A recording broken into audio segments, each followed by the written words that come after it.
So I'm Craig Howard. I kind of have my foot in two worlds, nonprofits and media. On the nonprofit side, I serve as development manager for Family Promise of Spokane. We have been around the Spokane area for 25 years, and we focus exclusively on family homelessness. So we run 5 low barrier shelters in Spokane County, and been there just over 2 years, and was with SNAP prior to that for 8 years in a similar role.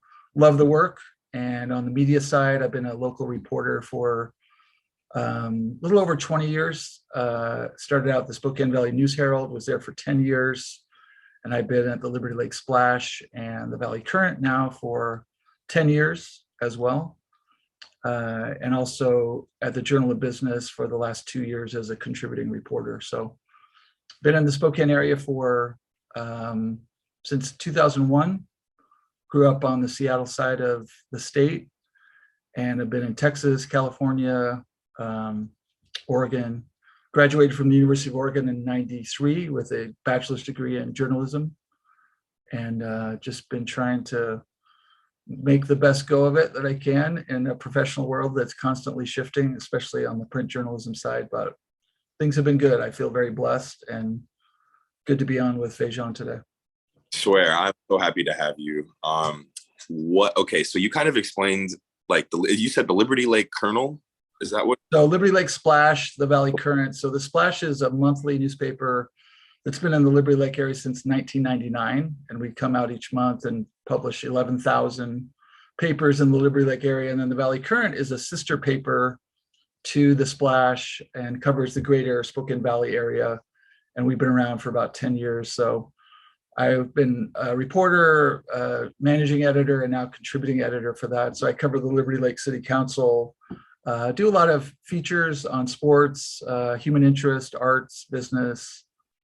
And those papers are free and a great local community voice that covers news you can't necessarily get other places, at least in the detail that we cover them. So it's been a blessing to be in journalism pretty much since college, one way or another. And for those writers out there, keep your chins up. There's jobs out there. It might not be in the field that you want necessarily, but businesses will always need writers. I don't think they've come up with a computer program or a robot yet that can write, subjectively like a human can. So if you have a passion for writing, follow that passion, and there will be jobs, whether it be blogging or marketing or public relations or things like that. There will always be jobs out there that need good writers. Okay, what got you into journalism? What was it that struck your interest when you were younger? Yeah, it's a good question. So, grew up in a pretty literary, artistic family. My mom was an art teacher and taught, elementary school in California, and always taught my brother and I, always reading to us, always, encouraged us to draw and to write. And so I developed an interest in that pretty early on, and, got onto my high school newspaper and just had a knack for it. I drew editorial cartoons and did feature writing. And then when it kind of came time to pick a career, I was really leaning toward broadcast journalism because I'm a huge sports fan, as you know, and wanted to get into play-by-play or do color commentary, or maybe, write. My dream job was to have a sports column. And then as I got into the University of Oregon, I realized that I really wanted to broaden my horizons and my interest and not just limit them to sports, even though sports continue to be a big interest for me. So, I took a lot of poli-sci government classes and really got interested in the government side of things. And so I think when it came time to pick a career, I just wanted to be a reporter. I just wanted to learn and grow and cover as many topics as I could. And I just found that really interesting, to really not just limit myself to one niche. Okay, I like that, because I think that is very important. It's like when, I don't know if you heard the analogy with I'm sure you have. You never put all your money into one stock. You always Yeah. I think that's really important because I know broadcast journalism, that's really cool. And like, I know that'd be like the best job ever, but like, I think there's so many more avenues that you can go down with when you're a with for everything, instead of just kind of just going towards one thing. Not that there's anything wrong with that, like if that's what you want to do, but Yeah. Okay. At Oregon, other than journalism, what was your favorite course? I had a philosophy course that was really interesting. I did not minor in philosophy, but I think for me, some of the literature classes were really interesting. I took a early American, like Western literature class, where we studied like Willa Cather and some of the authors that explored Western frontier themes. So anything to do with literature or poetry, I really loved. A big fan of like T.S. Eliot and Robert Frost, Emily Dickinson. But I also realized that I needed a career, right? And so a literature degree, even though it appealed to me, I wanted something that was a little more practical maybe. And journalism gave me some of those tools I needed to get a job out of college. So Eugene was great. Great town, great college town. The sports teams were not all that great when I was there in the early 90s. Duck football was decent. Duck basketball, when we beat UCLA, that was a big deal. So, and the Nike money had not really funneled in yet. Like Phil Knight was affiliated with the school, Nike CEO, but we didn't see like the crazy uniforms and all the facilities that they have now. That came later. Really? Okay. What is it like to go through the transition in media, like kind of just over the years?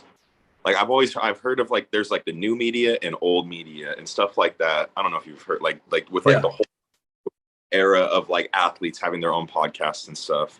And them like on like I see like JJ Redick, I see Patrick Beverly, I see them on like ESPN now, or I'll see them on like FS1 with like like what are your thoughts on that with like the old media, new media? Do you see that there's a Yeah, I mean, I will probably date myself, but when I was at U of O, I mean, we were working on, the early Apple computers, and the internet was, just kind of coming around, cell phones. And so, on the print side, I remember when I was maybe a senior there, the Denver Post went out of business. The Seattle PI was soon to follow, long-standing daily newspapers that were just going bankrupt. And that trend continued throughout the 90s into the 2000s and beyond, largely because of the internet, cable, the immediacy of news. I mean, people didn't want to wait around for a daily paper. And so those jobs started going away. As you've seen locally, the Spokesman Review has shrunk over the years. They don't publish on Saturday now. Rob Curley, no, the Rob Curley, the local editor, has done an amazing job shifting the image of that paper, making it a lot more, a lot of photos, a lot of graphics, a lot of like stuff that's almost looks like a website, right? Where they're grabbing your attention right away, and it's not a lot of print heavy pages. I remember in college they had the dollar test, so you would take a dollar bill and spread it out on a piece of newspaper and see if you could move it around and you could just hit words. That was not good.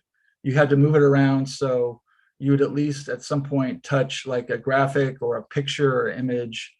And the whole point was people turn the page, and if all they see are columns of words, the modern mind, short attention span, image focused, is probably going to flip the page for the most part. That was not the case, in the heyday of newspapers, because that's where people got their information, before TV, even prior to radio. But now you've got to really grab people's attention. I know that they would always say, I think it was like you had 6 or 7 seconds, something like that, 6.5 seconds to grab a reader's attention in your first paragraph. And now I'm sure that's gone down to maybe 2 or 3 seconds before you lose them. I mean, you've got to have something in that opening sentence, opening paragraph that really pulls that reader in. And so for me, as print journalism kind of died on the vine, that's how I ended up in nonprofits and doing more on the freelancing side. So the new media is definitely blogging. It's definitely Twitter, Facebook,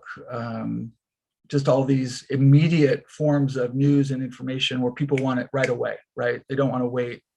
They want the quick soundbite, the quick Twitter feed. So as a journalist, you got to adjust. When I'm writing stories, I'm thinking about shortening my sentences and paragraphs and getting more quotes in there. So you definitely have to be flexible with new media. Okay. I just think that's kind of interesting, just because I don't know if there's. I know with like maybe I don't know how long ago. I mean, I'm 24, but I know my parents would tell me stories about how they used to have to wait for the paper. My grandpa used to have to wait to see what somebody was doing in Pittsburgh that night, to see what the score was the next morning. Yeah. Like work, like now we can just get it on our phones with like with a couple clicks, and you just go to the ESPN. I just think that's really interesting. Not that I don't, me personally, I still read the newspaper. I still like to read the newspaper, but I know that there's probably not as much of there's not as big of an audience anymore. And that's why I just don't understand why, though. Because I think that's still a great way to get information, and a lot of information from all into one source, all right there. Yeah. I think it's just the fast-paced nature of our world. I mean, people don't necessarily sit down with their breakfast and flip through the paper before. They're on the run, and it's unfortunate, because I think in the old days, you could relax a little bit. You could sit in your lazy chair and flip through the paper. And I think we've just been programmed to move so fast and to, just always be on the go, that that's why the newspaper is sort of seen, its heyday. People don't have the time, or they don't think they have the time to stop and read the newspaper. So it's encouraging that you, as a 24-year-old, are still reading the paper, and maybe there's hope for your generation there. And my parents have bought that. They still buy the paper to this day. That's the only reason why I was even ever introduced to it, just being around my grandparents. So like, that's the only reason why. I just like it, because I like to read the sports page, and I like to get all my sports right there in a column from somebody that's really he's maybe might not be inside the locker room, but he's got that insider information that maybe don't know. And that's what I like, because I like to know things that other people don't. Like, that's my always trying more knowledge, basically. But well, you make a great point. I mean, if you invest as an information gatherer, you're going to be more informed, more educated. If you're just flipping through Twitter or Instagram, I mean, you're going to get the basics, but you're not going to get down second, third, fourth layer. So I think people that read the newspaper, either online or in actual print, are more educated. They've got a broader base of knowledge to make decisions and to just be informed about the world. So it just depends on how you want to get your information, I guess. Okay. Give me two stories that just really sparked your interest, like that you've written. Yeah, there's a lot. I think for me, just being, you got to be persistent as a reporter, and that's kind of carried over into my nonprofit work and fundraising. But I learned early on, when I signed on with the Valley News Herald in 2002, like every week I'd meet with my editor, and he was just like, okay, what do you got? We're coming out Friday. What do you got? And you'd have to come up, with 5, 6, 7 stories, an editorial. I was doing editorial cartoons back then as well.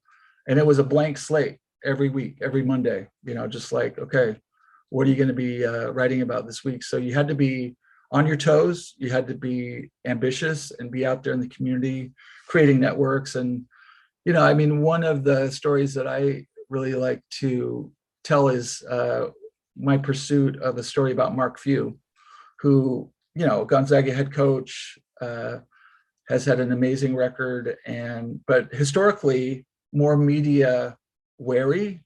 He's not a guy that's going to be like a Jim Valvano or a Dick Vitale, or, somebody just out, give me the microphone. Few is, just likes his privacy. He's got his family time. He likes to go fishing on the river. And I wanted to do a cover story for the Valley Current. This is back in 2011, 2012. And so I'm up on what was that, like 28th? There's some little league baseball fields there, and I'm there with my son, who was 2 at the time. And I look over down the third base line, and there's Mark Few. Right, he's just standing there watching the game, and found out later that Tommy Lloyd, who was assistant at that time, now head coach at Arizona, was coaching one of the teams. So Few was there, kind of supporting Tommy. And I'm pretty fearless when it comes to like celebrities. Like, I don't really care. I'll just go up and introduce myself and talk to them, especially as a huge Zags fan, meeting people, seeing people in a restaurant. And I know they probably hate that, but with Few, my son actually had a Zag shirt on. And so I'm like, okay, there's my in, right? I'll go up to him. My son's a big Zags fan. And sure enough, he was watching the game, and you could tell that he was not really too thrilled about me interrupting his game. But I came up to him, introduced my son, introduced myself, and we talked for, maybe 10 or 15 minutes. And he's also an Oregon alum. Few went to Oregon and is from there. And so I just said, hey, I'd love to do a story on you. And he just said, yeah, call the athletic office, get with Mike Roth, and we'll do something. Well, it didn't turn out to be that easy. I think for, I don't know, 4 or 5, 6 months, that would have been spring of, I think, would that be spring of 2012. And so I just did everything I could. I called the athletic office. I, left messages, and, I'm small potatoes in the media industry. I mean, I work for a community monthly. I'm not the spokesman. I'm not the Seattle Times, but I don't really care. I mean, when I want a story, I'm going to go after that story. And so I just kept pursuing. And then finally, this is like October of 12. So this would have been the team, and John, you would know this team, that I think had like Pangos and Olenek and Gary Bell Jr. Yeah. They were good. That was a good team. They ended up being number 1 and then lost to Wichita State in the second round, but they were really good. Elias Harris was on that team. And so finally, I hadn't given up, but I was just like, oh, they're not going to call back, and Few's not going to do anything.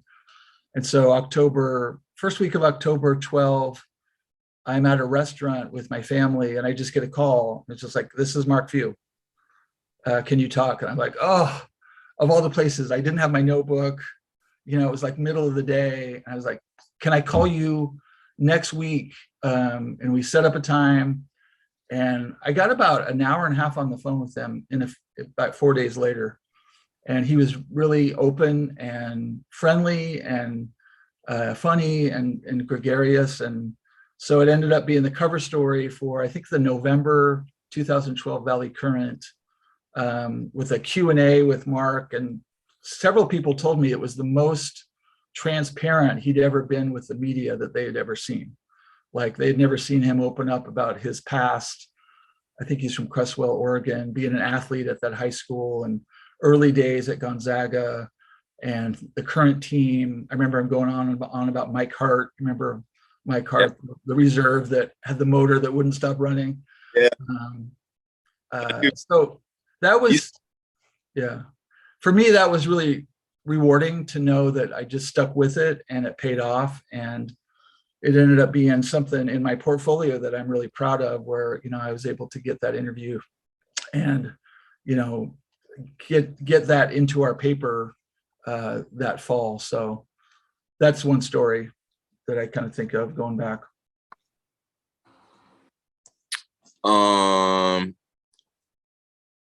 You got one more?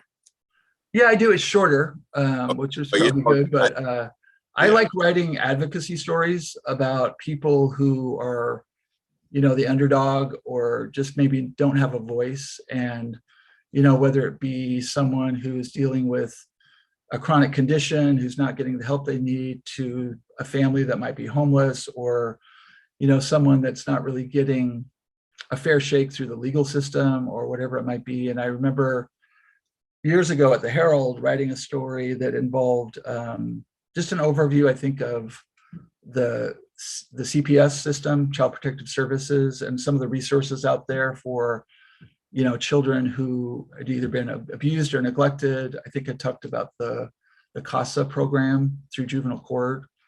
And weeks later, after the story came out, I get this call from an elderly woman in the Valley, and she's pretty emotional on the phone.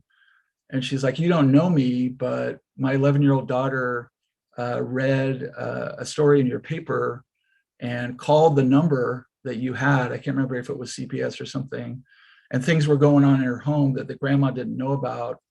And she was able to get help and assistance to end some of the horrible stuff that was going on. And it all came to the realization for this girl that there were some resources out there, and she just happened to pick up the Herald. And so I always remember that, just like when I'm writing it, I'm not necessarily thinking of that, but I know there are people reading a story that might not know of resources or support that's out there. In this case, a child that just needed to make a call. And I really don't know how it ended up, but at least she was able to get a hold of somebody that could come and investigate it and provide her that advocacy that she didn't know was there before.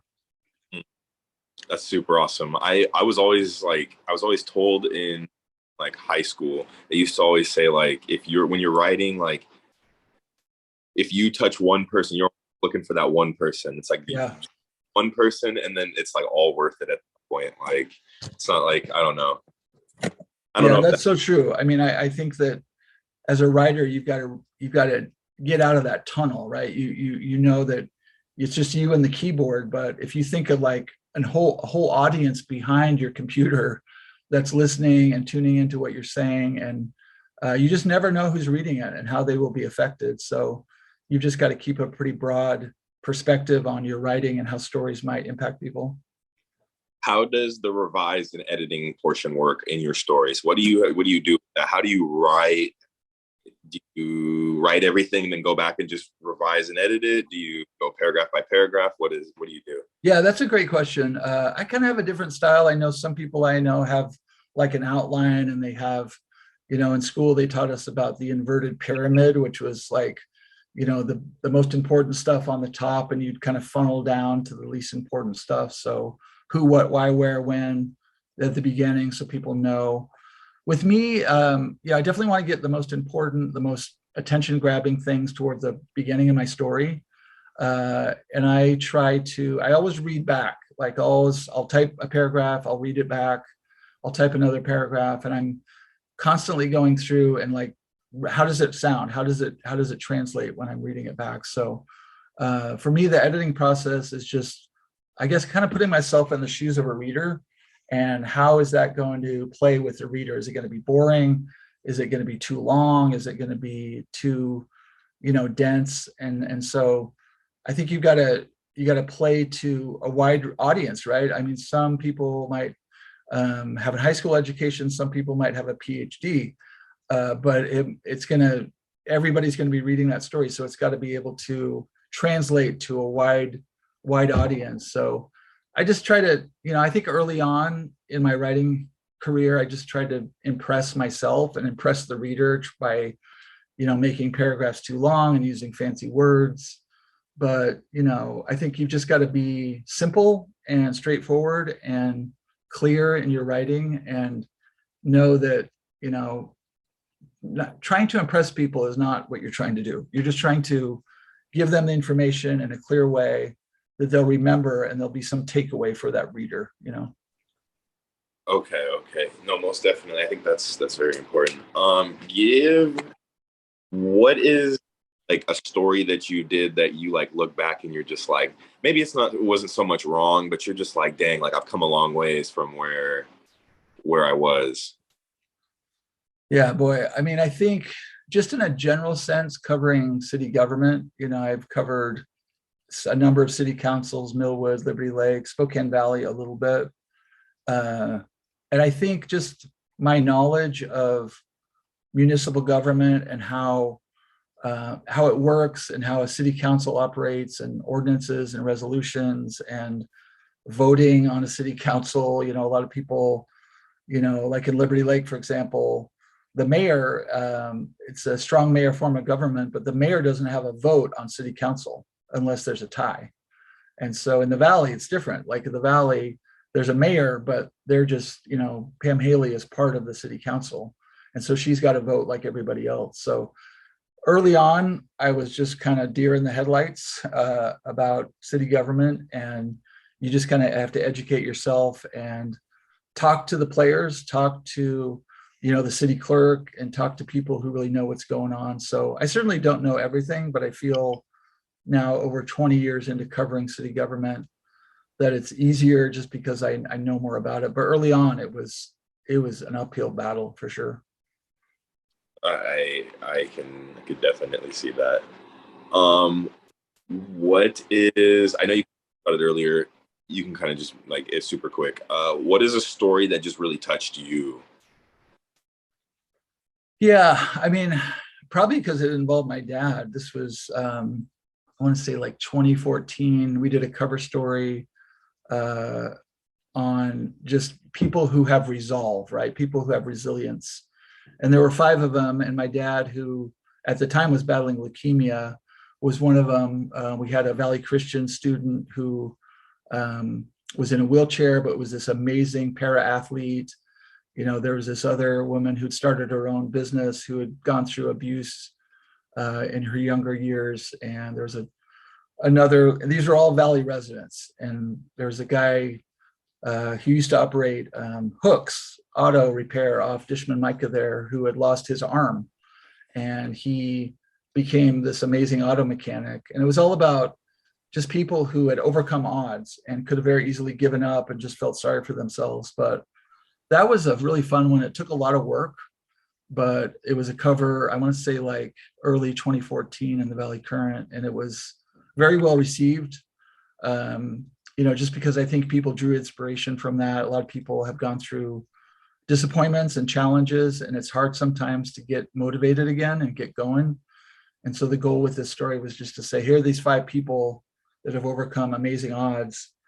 And my dad, had been through a heart transplant. He'd been through all these medical challenges, and he was one of the five people featured. And so I'm really glad that I had the chance to do that before he passed just about 2 years later.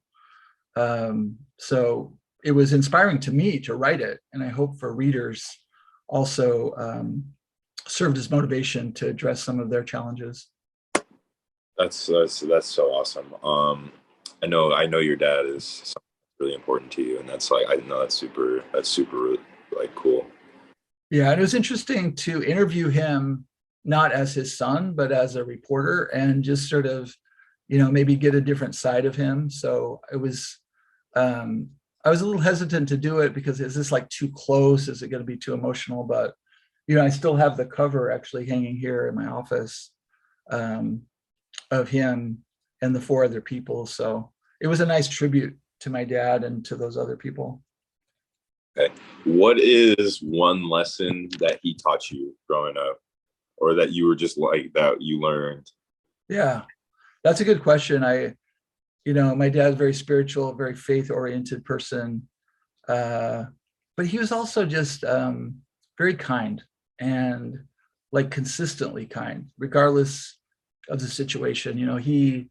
He was always reaching out to people and being generous and asking them about their lives. And it was interesting as he got into some really tough physical challenges with his heart and with his leukemia, the tables kind of turned, but he still was interested in other people and how to help other people. And he spoke Spanish. He served a mission for our church in Guatemala in Central America. So he kept up on his Spanish, and anytime he had a chance to use his Spanish in the community, he would do it. I remember just people would look at him and it was like, who's this gringo, talking fluent Spanish? And he was good. I mean, he was like a native speaking, and he would always get people to smile. And I remember being in this line once at a restaurant on this trip we were taking. I think we were in Richland or Kennewick, one of the Tri-Cities. And it was a hot day and people were like just really kind of grumpy. And this line was super long. And right in front of us was this Hispanic family. And you could tell they were struggling. The baby was crying. And my dad, hola, ¿cómo estás? And the mom just kind of lit up. And for 10 or 15 minutes before we got to the front of the line, my dad was just talking to this family, and it just totally was a 180 from, down in the dumps and just feeling, just pretty miserable to laughing. And he had a great sense of humor. And I think for me, being a believer in Christ, like that's the way Jesus touched people, right? He made them light up. He gave them hope and made them see the good in life. And my dad definitely was an ambassador of that kind of approach, where he made people feel good about themselves, even when things were tough. And it was a real gift that I hope I have a little bit of, but definitely not to the degree my dad had. That is so important. We've all been that, just like walks into the room and just lights up the room. Yeah. My dad was that way. He was amazing. That's super awesome. But how can someone have a healthy relationship? What are some keys to having a healthy relationship? Maybe just in a friendship or in a relationship with like your spouse or. Yeah. No, I think we're all seeking that, right? With friends or family, whoever it might be. I mean, through trial and error, I think I've learned that you've got to be a good listener, right? I think oftentimes we listen to respond, which is what I did for a long time, instead of listening to understand. And I think if we listen and really practice empathy and love toward other people and try to understand where they're coming from. I know I do some homeless outreach through Blessings Under the Bridge. And it's another thing where, I'm talking to people who are on the street and are really in tough situations. And oftentimes I just listen. I just give them some water, do some shoes or something, and hear their story. And there's some really heartbreaking stories out there, but a lot of times we just have judgments and we have opinions about things and about people, and we don't let the reality or the truth of those people or those things in our life seep through, because we're so prideful and we're so concerned about our own agendas. So I think listening, one of the stories that I'll share real quick about someone I wrote about, and you might know, is Jeremy Affeldt, who's a local guy who went on to pitch for the San Francisco Giants, won 3 World Series. And I had the chance to interview Jeremy. This has been probably 7 or 8 years ago. And he's a guy who, he'll tell you, grew up Christian. He went to Northwest Christian School.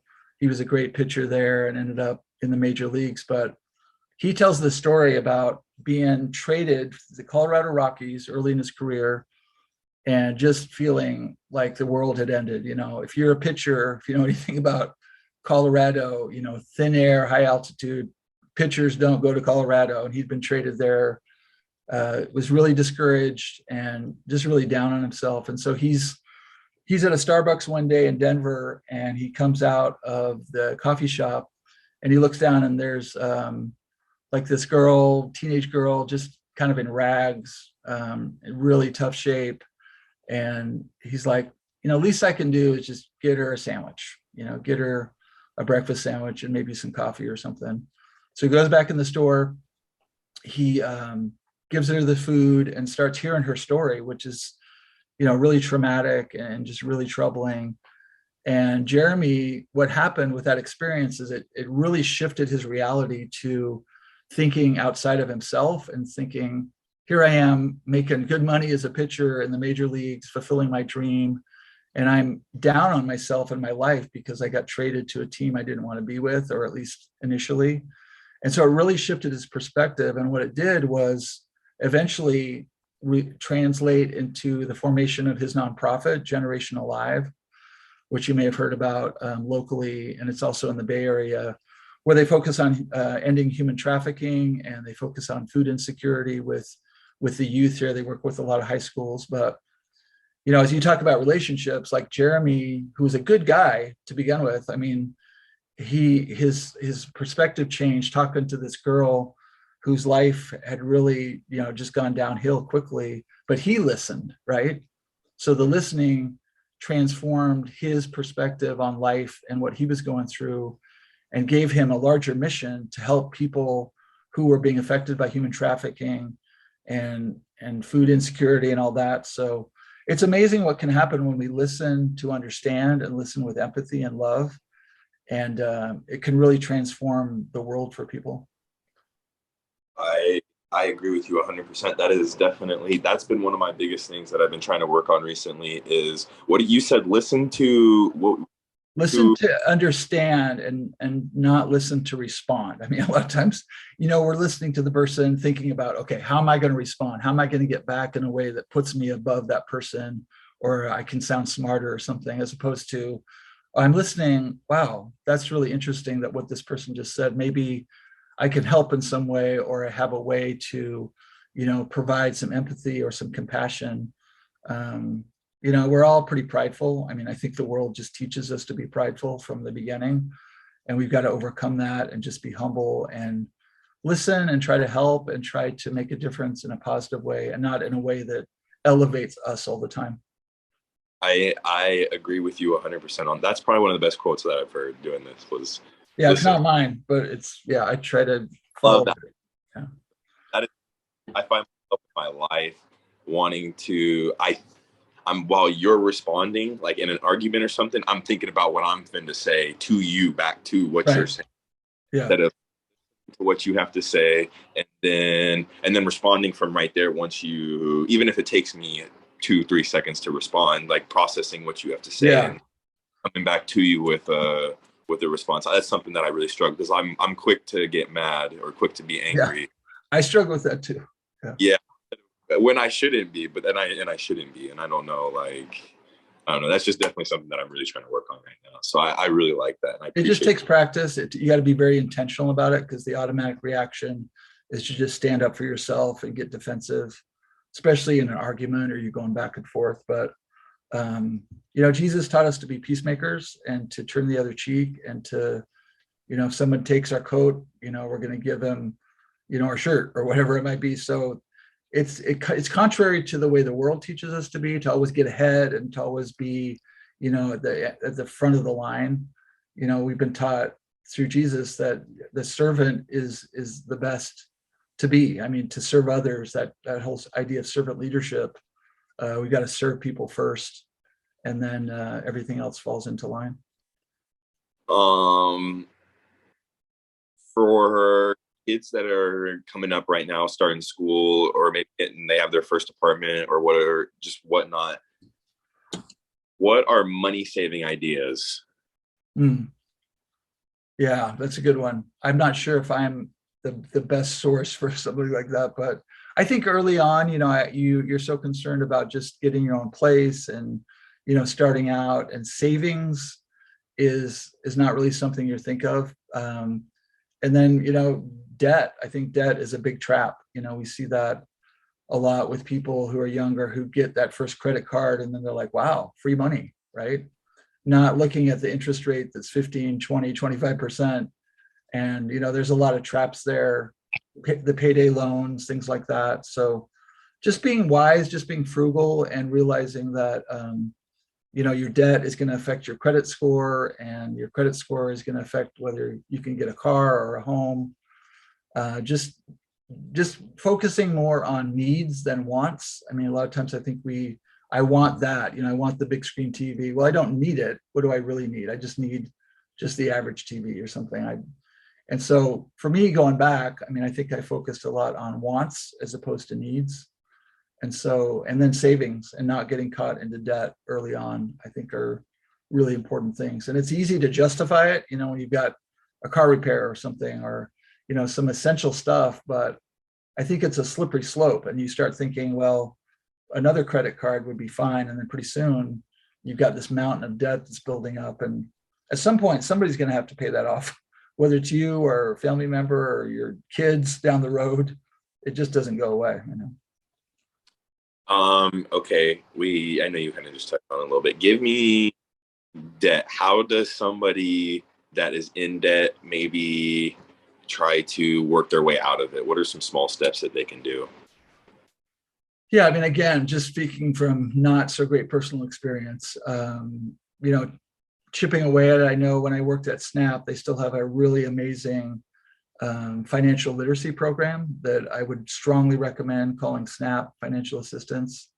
And they have a credit building program, and they have ways to, improve your credit score. We had people that came there who had a goose egg, like a 0 on their credit score, and they would, just gradually build it up, just got to be responsible and accountable, paying off your bills on a regular basis, being consistent and making it a priority. I think a lot of times we get caught up in day-to-day life and we're like, I would recommend, what I try to do is keep a schedule of like all my bills each month and keep it near my computer, and know that if it's not set up on an automatic bill pay, make sure that, okay, I've got this credit card due on the 12th, I've got to do my phone on this date. So just being responsible and being mature and accountable about it. And it's hard because in school, we don't even learn how to balance a checkbook, right? I mean, there's like almost no financial literacy education in high school. And I think we really need something like that. But I would recommend people here locally, if they have a credit score that's on the outs, to call SNAP. And they have a program that's really helpful and proven to be effective. So bottom line for me, just be responsible, be organized in your bill paying. Don't get caught up into going into debt, even though you can kind of rationalize it. It will catch up with you at some point. Yes, I 100% agree with you. I think debt is probably I think it's a relationship killer. I really do think that like can like make or break a relationship sometimes. Like, yeah. Realities, of course, that you're dealing with, but like, I don't know. I really do think, because that's a big stress. I'm learning more and more about it now. Like, I mean, I was lucky because I always wanted to be an accountant when I was younger. So I was able to get into those classes a little bit younger and learn about, like, my credit score probably is not the best, but Yeah. I just think that is so important that like people understand how important that is. Like, learn it early. If you can learn it early, you'll be in a lot better shape as you get older. Most definitely. Okay, so I just want to ask you just a couple sports things, and then we'll get into the nonprofit. Yeah. Okay. I know you've seen what's going on with like the whole BYU and Duke situation, volleyball, right? Catch me up on that, because I don't really follow. Okay, so there's a Duke volleyball player saying that there were players, or there was people in the crowd making racial slurs to her. Cool. So now teams like Duke, South Carolina, there's been a whole bunch of teams that won't play, that say that they're not playing BYU this year because they don't want to. Wow. What are your this is men's or women's volleyball? Volleyball, but what they're saying, the BYU is saying not BYU, but some of the people are saying that Duke players are up. And so the volleyball coach, he wrote a story on the Latter Days. I seen it on Facebook. It was one of the Latter Day pages, and he wrote "Love One Another" was the title of it. And I just thought that was super. But like, I don't know. Like, I know Utah is kind of like it has place has its goods and bads, but yeah, I don't know. I just couldn't imagine. I mean, making racial slurs to a volleyball player that like. Yeah. I don't know enough. I just, from what I read and what I read on the paper and things like that, but I don't know. Well, if that's true, that's super disappointing, because I know BYU, stands for a good culture and being generous and fair. So shame on that person if that's true, because that's really goes against what they stand for. And I know, you get into that crowd mentality. I know, like, when BYU plays Utah in football, the crowds in Provo can be really pretty over the top. I mean, I think they get carried away in that rivalry and then kind of lose some perspective on who they should really be as people and what they should stand for. So that would be very unfortunate. And I hope, if that is true, that the person or persons that made those comments would come forward, apologize, and, make amends there. Yeah, I think they were banned. They were banned forever, and they apologized. Or maybe apologize, but it was and saying that, or maybe it wasn't. Yes, there was a site that was saying that the volleyball players were making it up, and that it wasn't really said. I mean, unless they have like video or audio footage of it. I don't know. I mean, Exactly. That's the hard part. That's the hard part is like, I yeah. don't, okay. Give me your thoughts on, is this the year for Gonzaga? Are they going to break through that threshold that the media keeps talking about how Mark Few cannot win the big one? Yeah, I mean, it's interesting as they've now gone to two Final Fours, right, and one national championship game, that people are still saying that the program is falling short. And I guess if you hold the national title as the pinnacle, which it should be, they have fallen short. But in my mind, I don't think they have. I mean, they've accomplished so much. But with Drew Timmy back, with Nolan Hickman, a lot of the younger players back, Julian Strother, people who have proven. I mean, you think like Timmy, it seems like he's been here for 10 years, but he's still a young guy. What is he, like 22, 23? If that. So it's just the other day, I was thinking about the second half of that Memphis game and the second round of the tournament last year where, it looked like it was over. I mean, they were just running over us. And we all know the story, how Timmy went in at halftime and just said, if we're going to go out, we're going to go out fighting. And he came out in that second half and almost single-handedly, beat a very, very talented Memphis team. So I'm encouraged. I've learned not to get my hopes too high and not assume that we're going to win a national championship. But I like some of the transfers they brought in, the kid from LSU and the shooting guard. So, I think Nemhart's going to be tough to replace. He was just such a catalyst. And we're going to miss Chet Holmgren. But I really feel like this is the team. I did a story a couple of months ago. I think I told you, Bejan, on Nigel Williams-Goss. Yeah.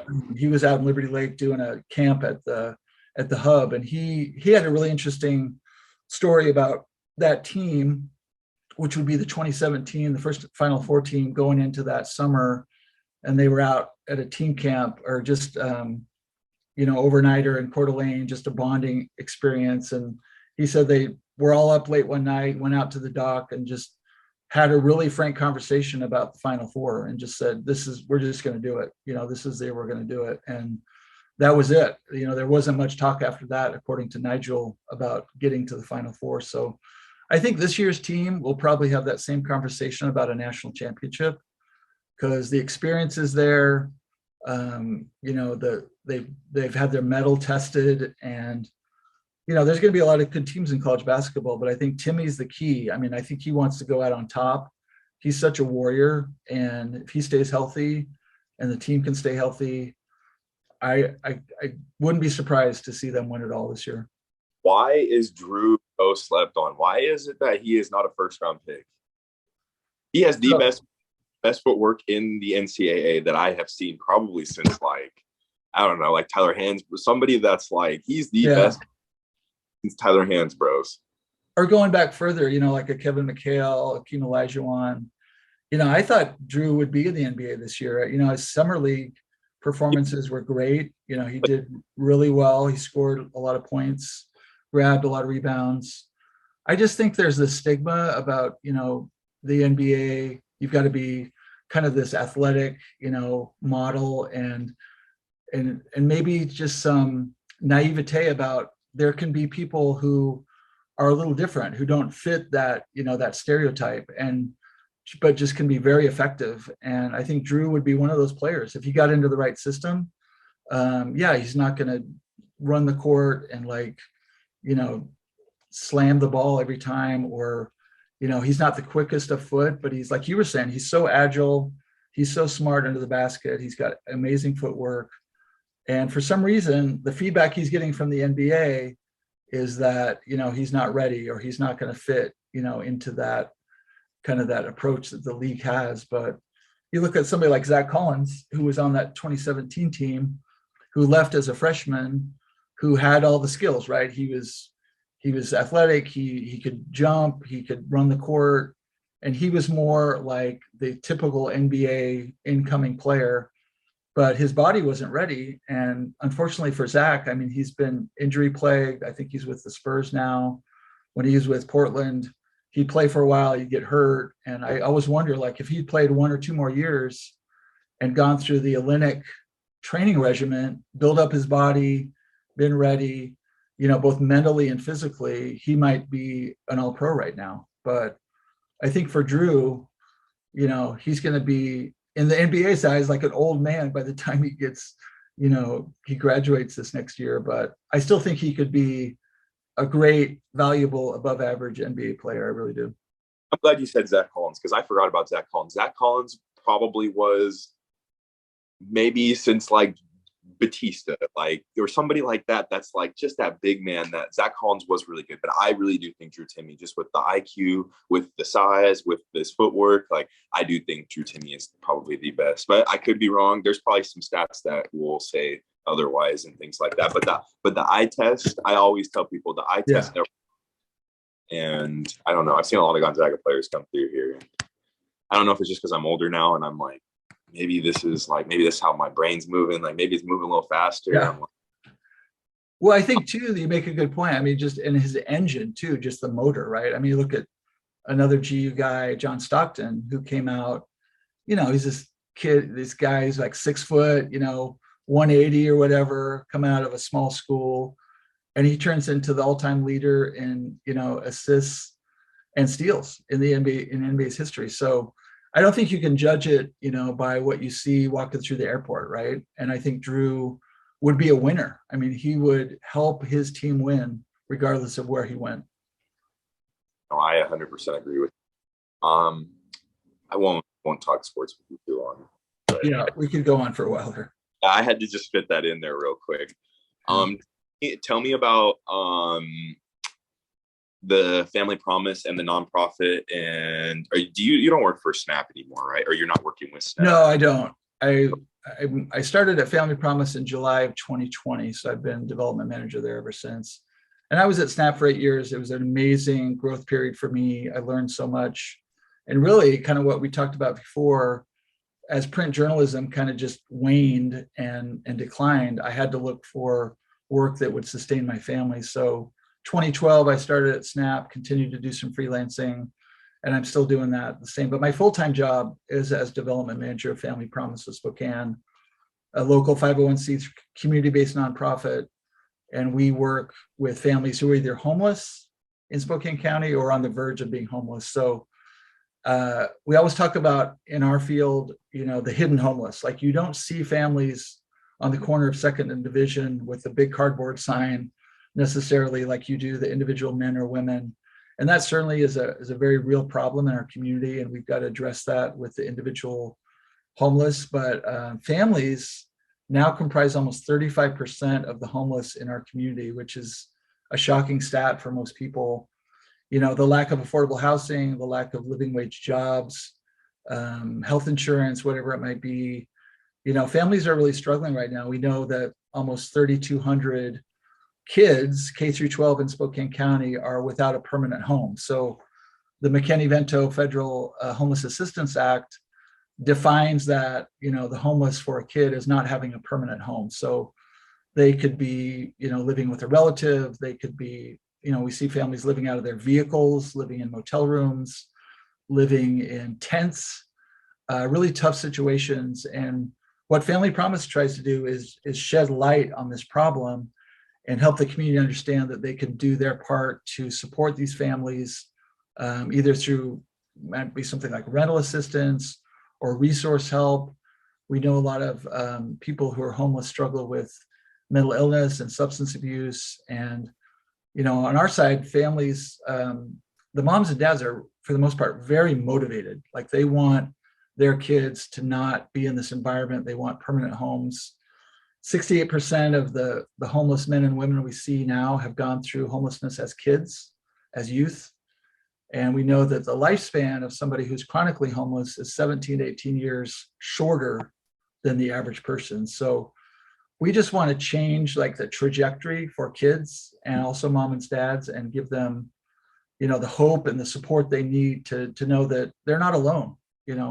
They can show up at one of our shelters after they've been evicted or, facing some trauma, and, they can, it's a low barrier shelter, so they can get into our shelter and get food and a bed and the things they need And I think a lot of families are ashamed, and there's a lot of fear and stigmas about being in a shelter.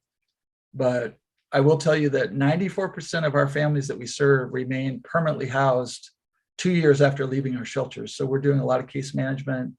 And it's really that triage of, we had a single mom last year who in her exit interview had this really powerful, just a one sentence. And she said, family promise taught me that I was worth caring about. And I think for us, that's the bottom line, that we want to make sure these people know they have great value and potential, and they have to be reminded of that, because a lot of them have forgotten that. And it's hard to get motivated when you don't feel like you amount to anything. Yes, no, I 100% agree with that. That is probably it honestly breaks my heart when I see like Tent City, or like when I have some pieces that I'm doing right now for like that whole door down there. And the thing that I thought was really funny, they call it residentially challenged. I really like it. Yeah, that's a good way to put it. Yes. I don't stigma that people put on homeless people. I think people think they're dirty, and that I think there's that like stigma of just that maybe, and that there are people like that are strung out and things like that. But there are some families, there are people that are living in motels, as you said, that are really going through it, that are going to school with your kids. Yeah. Or that still got to eat food and stuff. Like it just hurts my heart when I see that stuff. Especially, I mean, you lived in Eugene. I mean, it probably might have been a little different back in the day. I mean, the early 90s, maybe early 2000s. But when I lived in Portland from 2017 to 20, just the way that the city has changed with like the homeless people. Like we used to never see people just camped out right at the Nike store, or outside of a Fortune 500 building, right outside of Microsoft. Like we used to never see that. And like, as the time went on, it was all over. It got to the point where you'd catch needles everywhere, where you would down Portland, like, and it just really hurts my heart, because like, it's just, I don't know. I feel like there's enough money out there, first off. And there's, I don't know. It just really hurts me. That's somebody's kid right there. Yeah. Well, when I was at SNAP, one of my colleagues and friends there, Bob Peeler, who's kind of the guru of homeless outreach here locally. He recently retired, but he did it for about 40 years.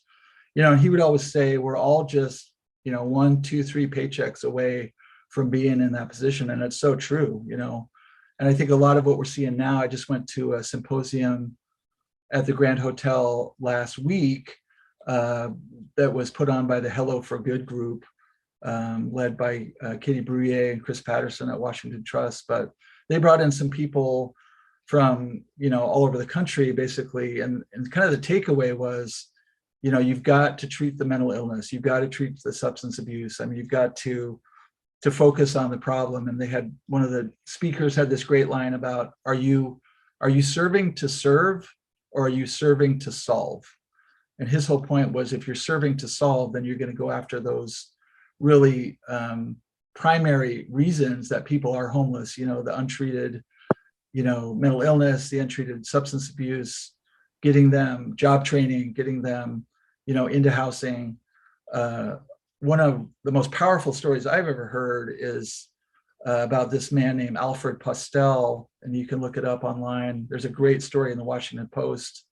So this is a guy who, the story starts off with him appearing in municipal court in the DC area as a vagrant, right? He's just wandering the street. He's homeless. He's causing problems outside of businesses. And he's being arraigned in court. And the judge, ask him his name. And Alfred says, I'll be representing myself, which, can lead to problems. But the judge asked him further questions, and Alfred says, I graduated from Harvard Law School. And the judge kind of chuckles, and he's like, yeah, whatever, I graduated from Harvard too, and I don't remember you. And as the conversation goes on, something clicks in the judge's mind. He's like, wait a minute, I recognize you. And it turned out that Alfred had in fact graduated from Harvard Law. he'd been in the same class as a Supreme Court justice and somebody who helped run the NFL and all these really prestigious people. And he had a pretty amazing career in law. And these series of like traumatic incidents, he's lost several key people in his life, and turned out he had untreated schizophrenia. And so over the course of a year or two, he went from, having several homes to his own boat to, losing his job because of the untreated mental illness, and eventually ending up on the street. And so this story, again, it's Alfred Postel, Postell. If someone can Google it, it's an amazing account of how things can shift really dramatically in a way that people, lose that safety net, right? At Family Promise, we talk a lot about people have not run out of housing per se. They've run out of community. They've run out of the support system. And so for Alfred, he basically burned bridges and was left on the street as a Harvard law grad, living under some newspapers in Washington, D.C. proper. It's powerful, and it's a reminder that it can happen to anybody, and we need to show empathy and compassion toward people and not judge them, to treat them with integrity and respect, and try to get them back on track without, being critical or negative of where they're at that point. Why do you think there is I'm sorry, maybe if you did, I looked up the Alfred Postel, but why negative connotation on homeless people? Well, I think it's that NIMBY, right? That's not in my backyard. People don't want to be exposed to others that don't fit their image of who they should be. And so, I just think that if people, kind of going back to your question from a while ago, like if you really listened, Maurice Smith is an amazing filmmaker here locally who's very involved in Camp Hope right now. And he's done some amazing work on, just interviewing people who are homeless and learning their stories, learning their trauma, learning some of the heartbreak that they've been through. And then you hear these stories and you're like, wow, maybe I won't judge them because they haven't showered in a week or two, or judge them because they, look a certain way or act a certain way. So I just think that, we've got to be more empathetic. We've got to also try to help these people be accountable and rise above their situation, right? And so at Family Promise, we have SMART goals every morning for our families. They've got to, look for a job. They've got to, fill out an application for an apartment. They've got to do simple things like read to their kids or learn a new recipe. And at the end of the day, their case manager is going to check in with them and say, okay, did you do this? Did you do that? And if they did, they're going to feel this sense of satisfaction, build upon it, and move to that point of self-reliance. And if they don't, they're going to be like, I got to do better. And so tomorrow I'm going to try to do better. It's baby steps. Those people at Camp Hope, I was down there a few days ago, and this woman needed shoes for a new job. And we have a partnership with Fleet Feet here locally where they donate shoes. And I was able to get her an 8.5 brand new pair of shoes. And she's trying, but she just needed that little help. She had a cardboard thin pair of sandals on, and she can't go to work in those. And so I was fortunate to, be able to give her some shoes. But what we as a community can do is help these people take those baby steps and encourage them and say, great job, you filled out that application. The next step is helping you get clothes to go and interview in person. Because, if you don't have proper clothes, you're probably not going to fill out that application. Simple stuff that we as a community can do to help people rise above their situation, because a lot of times they can't do it alone. Where can people go to, first off, Family Promise to help volunteer? And then what are some other opportunities that maybe people can do as well? Yeah, another great question. So our website, familypromiseofspokane.org, is a great resource to go and see. We need obviously donations, monetary donations, but we also need, basic supplies, toilet paper, other things. We have families that move out of our shelter who need beds, who need couches. That website will direct you to kind of our current needs. And then here locally, there's a lot of great nonprofits: Salvation Army, VOA, Catholic Charities, SNAP. We always talk about there's no reason people can't serve and can't help and try to make a difference. There's so many opportunities here locally. And I think for me, when I first moved here, in the early 2000s, mentoring was a big thing. I got into Big Brothers. I was a Big Brother for about 17 years, helping kids who don't have a parental figure or lack a parental figure. I volunteered at Crosswalk for 3 or 4 years. So helping the younger generation learn that they can be more and instilling them with confidence. I met you when you were 13, 14 through church. And, I just think adults have an opportunity to really influence people in a positive way, young people, and help them see opportunity and see their potential.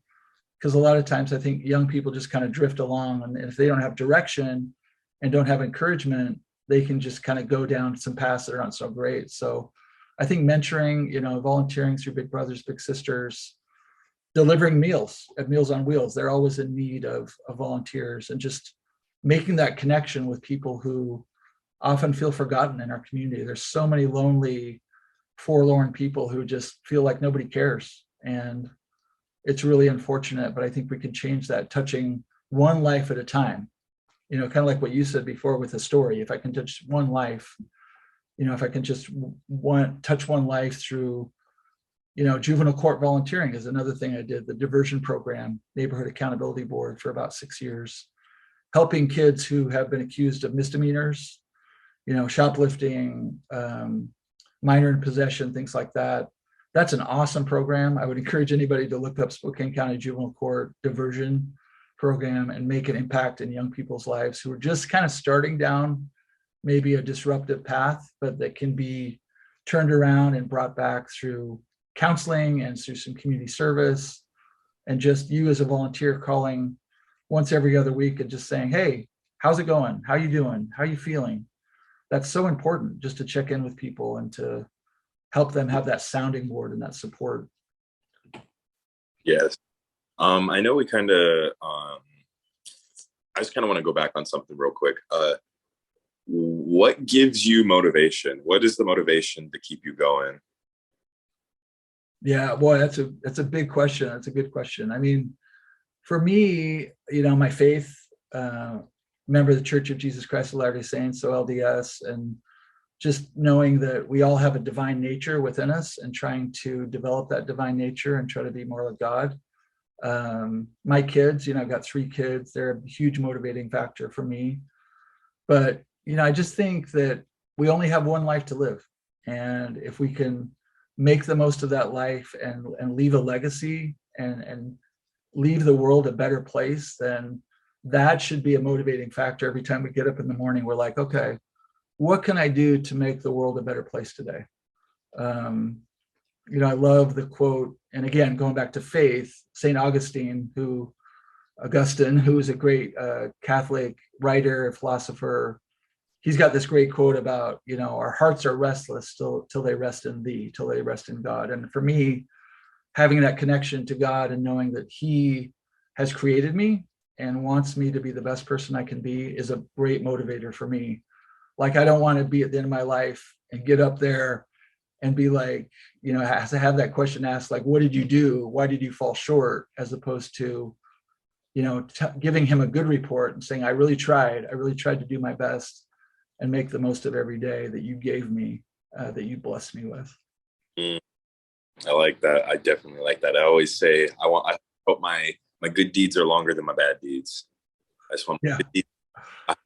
I hope I did more good than bad. And I know that if we continue to, especially what you just said about taking it day by day and just kind of to just make that impact every day. It doesn't even have to be a big impact, but just, I don't know. I always try to think about, like, I'm always like, every time I see somebody or I see some, like, an older person, I'm always trying to smile at them, even if I know race doesn't have anything to do with it, but like, I'm always like, dang, like, I always try to do, like, I want them to be like, every time they see a Black person or something like that, I want them to think about me, or like think about, like, dang, like he was a really good person, or like, That's what I want the perception to be for people to. And I know that if you take it day by day, I really do like what you had to say though, and I really do appreciate you. Yeah, I'll just add to that. A friend of mine, Sister Madonna Buder, who a lot of people know as the Iron Nun. I don't know if you know of her. She had her own Nike commercial back in 2016, but she's the oldest female to ever complete an Ironman. I think she was like 82 or something. Lives here in Spokane. She's 93 now. And I just visited her recently, and she's an amazing person. And it made what you were talking about made me think of her. She would visit the Spokane County Jail and go to these places and say things like, God never creates junk. You are special in his eyes. And, another one of her famous phrases is, do what you can within your own power and let God do the rest. Do your best, let God do the rest. And she's an amazing person who's really an inspiration to me. You think about someone who's 82, running a full marathon, swimming 3 miles, and biking, what is it, like 100 miles on the Ironman. So talk about a good example of taking initiative and being motivated. And she's a local product. She was raised in St. Louis, but has lived in Spokane for many years. But she has used God to inspire her, to strengthen her, and to make her into this amazing example of spirituality and fitness and faith. So Iron Nun, that's another one. Google Iron Nun. She's amazing. Wrote her name down. I'm definitely gonna have to do that. I've never heard of her before, but do your best and God do the rest. I like that one Yeah. too. She was our keynote speaker in 2016 at Snap. She had everybody, this huge room in the convention center. We probably had 500 people there.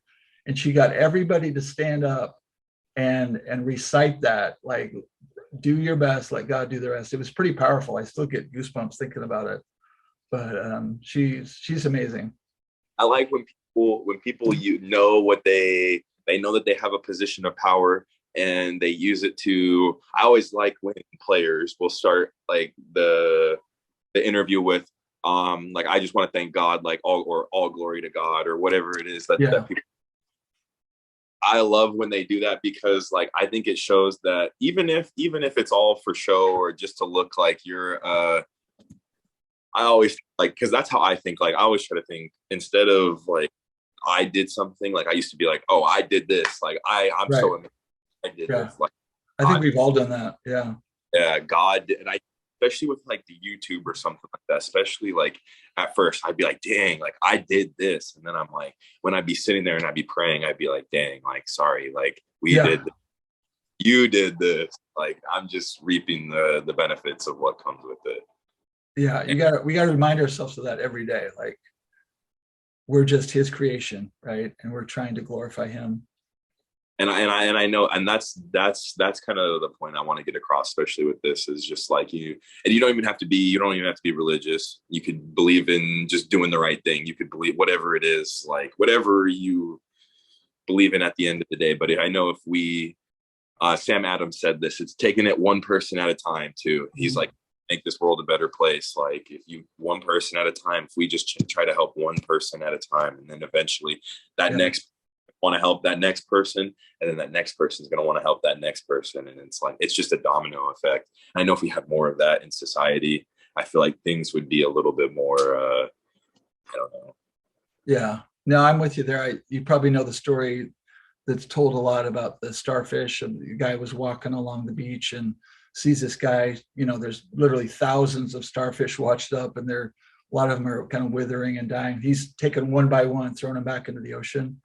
And this guy walks by and he's like, what are you doing? I mean, there's thousands of these starfish. You're never going to save them all. And you're not really making a difference. And he picks up a starfish. The other guy does, and he throws it back. He said, well, I made a difference for that one. Picks up another one, made a difference for that one. So, we all have to do our part to, throw the starfish back into the ocean and help them thrive in that metaphorical way. So it's easy to get discouraged. There's a lot of pain and a lot of confusion in the world. But I think if we focus on, the strength and the hope that Christ gives us, that we can overcome all. I mean, in Philippians, we were taught that, I can do all things through Christ who strengthens me. So that's, my heart, and that's, my strength, and gets me through every day, even on the discouraging days. No, I 100% agree with you. I feel everybody wants it all at once. It's all about all like you need it all like right now at the current Yeah. moment. I don't know. Instant gratification. We're in a world of instant gratification. Yep. That's true. Yeah, and I think I think that's probably one of the biggest like I wouldn't say I don't want to say sins. Maybe that's probably not the right word, but instant gratification is It's a trap. I would say it's definitely a trap. at the end of the day, that instant gratification it feels good at the moment, but like it's like the long term. My grandma always tells me this, like, don't think about just today. Think of what are you going to do tomorrow? Like, Yeah. don't even just think about what you're going to do tomorrow. What are you going to do next week? Like, what are you going to do next month? And I don't know.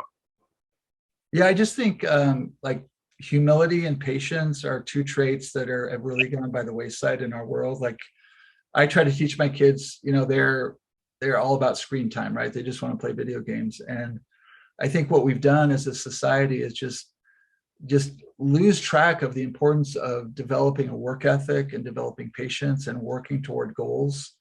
And the generation before me was way better about setting goals and staying on task and doing that. So I just think that first of all, we got to be grateful for opportunity. We got to make the most of it and learn, kind of like you said, it's not going to happen overnight, and when it doesn't, to not give up, to stick with it, to stay, firm in our beliefs and try our best, and know that even though we might not reach that goal right away or reach it in a way that we want to, if we're working toward it and we look back at the end of the day and say, I tried my best, that's really all that we can do. And that's, I think, what God is pleased with, is that we're making an effort to improve every day. I agree. I really appreciate you, Craig. You have no clue. Yeah, this is fun. I enjoyed it. I really appreciate you. I still have so much